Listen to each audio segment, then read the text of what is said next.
Buen día compañeros y licenciados, yo les hablaré un poco sobre la coalición de los trabajadores. Bien, esta surge de la necesidad de resolver conflictos entre patronos y trabajadores, y esta se puede presentar en su forma simple como la coalición de trabajadores y en su forma un poco más extensa como coalición de trabajadores. Bien, y continuando les hablaré un poco sobre la versión más simple, que es la coalición de los trabajadores, y esta surge, como les había mencionado, de la necesidad de resolver conflictos entre patronos y trabajadores. Cabe recalcar que una vez resuelto el conflicto, esta alianza o esta coalición desaparece. Bien, continuando les hablaré sobre la coalición de los trabajadores. Como les mencionaba, esta ya es un sentido un poco más amplio y esta se puede dar también por la necesidad de resolver conflictos entre patronos y trabajadores, con la única diferencia que esta se puede dar con un fin concreto. ¿Y cuál es ese fin? Es el comienzo para establecer un conflicto de trabajo. Bien, continuando con el tema de la coalición de trabajadores, como les mencionaba, es un paso previo para poder establecer un conflicto colectivo de trabajo. Si bien es un paso preparativo, cabe señalar y recalcar que no es sinónimo de huelga, solamente es un paso preparativo para poder establecer un conflicto colectivo de trabajo. Bien, y por último les daré un par de características sobre la coalición de trabajo. Bien, sus fines son inmediatos. Resuelto el conflicto, la coalición desaparece. Debe estar compuesta por no más de 3 miembros, los cuales deben conocer completamente el problema para poder presentarlo de una manera profesional y sin alegatos.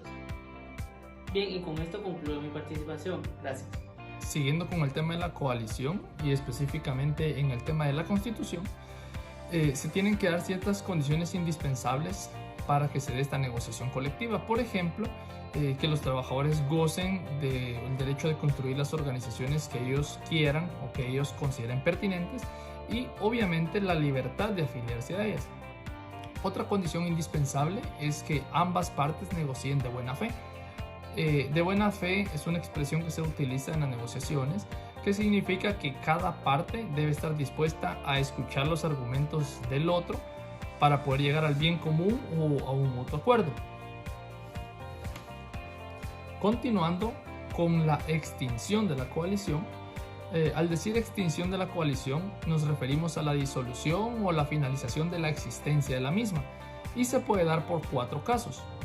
El primero, por lograr el objetivo, y este se da cuando los objetivos y los patronos o viceversa deciden ponerle fin a este conflicto, aceptando las pretensiones o bien mediante la negociación colectiva, o también por la constitución de una asociación profesional, que más adelante mis compañeros van a tocar el tema de la asociación profesional. También se puede dar cuando no se puede llegar al objetivo. Por ejemplo, si se plantea un conflicto de trabajo cuya finalidad es el despido de un jefe, pero es un despido injustificado o un despido improcedente, entonces esta se disuelve. También se puede disolver la coalición de forma forzosa, en el caso que se persigan casos distintos a los permitidos por la ley. Y por último, también se puede extinguir por inaccesibilidad, que se da cuando el planteamiento de estos conflictos de trabajo son distintos a los que admite la legislación.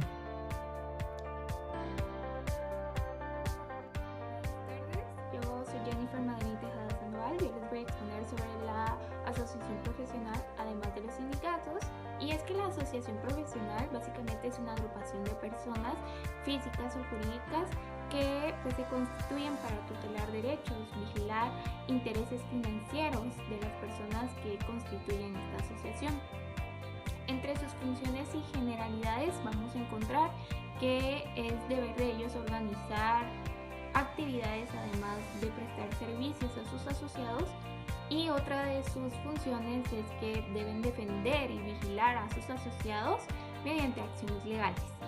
Otra de sus funciones, y quizás la más importante, es que deben representar a sus asociados frente a los poderes del Estado.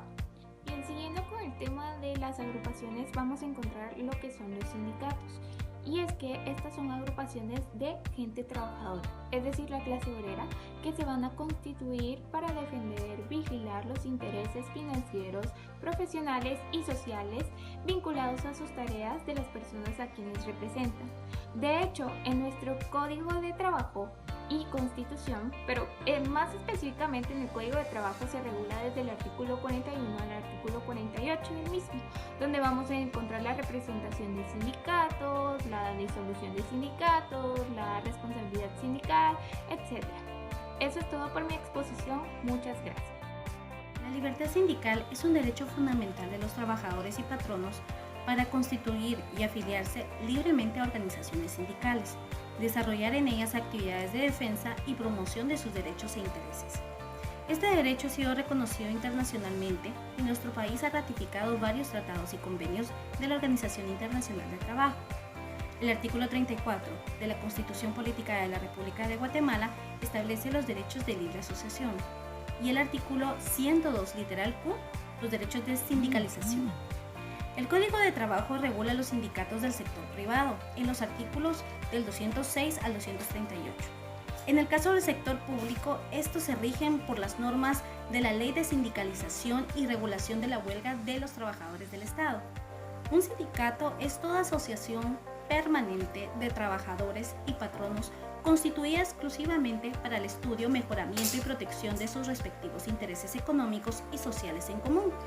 Los sindicatos pueden ser campesinos y urbanos. Son campesinos cuando son formados por trabajadores o patronos de la empresa agrícola o ganadera, o que realizan actividades de esta índole, y los sindicatos urbanos, los que no abarcan estos dos temas. Según su naturaleza, se pueden clasificar también en gremiales, cuando todos son trabajadores de una misma profesión, de empresa, cuando son de varias profesiones laborando en una misma empresa o en varias, y de industria, cuando son trabajadores de varias profesiones en una misma industria. Para conformar un sindicato es necesario del consentimiento por escrito de 20 o más trabajadores, y en el caso de los patronos de mínimo 5. Los sindicatos deben regirse por principios democráticos, respetando la voluntad de las mayorías por medio del voto secreto, el voto por persona o en casos especiales el voto nominal. Ningún trabajador puede estar afiliado en dos sindicatos a la vez. Deben estar legalmente constituidos e inscritas su personería jurídica en el libro de personas jurídicas del Registro Público de Sindicatos, con los requisitos y procedimientos determinados en el Código de Trabajo. Gracias por su atención. Mecanismos paralelos a la genuina organización profesional. La historia de los sindicatos a nivel mundial inicia desde la explotación de los obreros en una etapa de industrialización, en donde por un afán de lucrar en exceso de los patrones, se creó así las asociaciones de trabajadores, los cuales unidos buscaban obtener mejores condiciones laborales, salariales y jornadas de trabajo más pequeñas, en fin, obtener lo que es unas condiciones más equitativas para toda la clase trabajadora.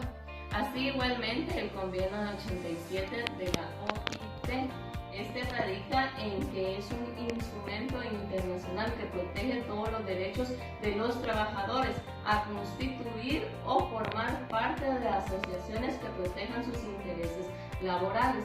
Esto es valorado como un derecho fundamental humano, que es comparado con lo que es la libertad de expresión, ya que aquí se da la participación de todas las personas y todos pueden formar parte de colaborar en intereses laborales que les afecten directamente. El convenio 87 de la OIT es el convenio que radica sobre la libertad sindical y la protección del derecho de sindicalización.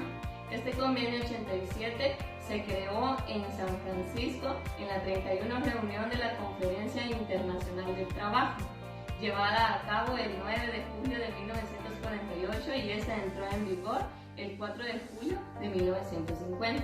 El convenio 84 es uno de los 4 convenios fundamentales. Este está estructurado en 4 partes, que son la libertad sindical, protección del derecho de sindicalización, disposiciones diversas y disposiciones finales. Este convenio fue ratificado por Guatemala el 13 de febrero del año 1952 y actualmente se encuentra en vigor. Este convenio surgió en Ginebra en su 56ª reunión en la Conferencia General de la Organización Internacional del Trabajo y entró en vigor el 30 de junio de 1973. Este convenio fue promulgado teniendo en cuenta las disposiciones del convenio sobre el derecho de sindicación y negociación colectiva. En 1949, el cual protege a los trabajadores contra todo acto de discriminación tendiente a menoscabar la libertad sindical en relación a su empleo. Tomando en cuenta las disposiciones anteriores, podemos encontrar estipulado en este convenio lo siguiente. Los siguientes representantes de los trabajadores de la empresa deberán de gozar de protección eficaz contra todo acto que pueda llegar a perjudicarlos. También deberán disponer en la empresa de las facilidades apropiadas para permitírseles el desempeño rápido y eficaz de sus funciones. Cuando en una misma empresa existan representantes sindicales electos, se tendrá que adoptar medios apropiados si llegase a ser necesario. Para finalizar, se podrá dar a efecto este convenio por medio de la legislación nacional, los contratos colectivos o en cualquier forma compatible con la práctica nacional. También voy a hablar sobre el convenio 153 de la OIT.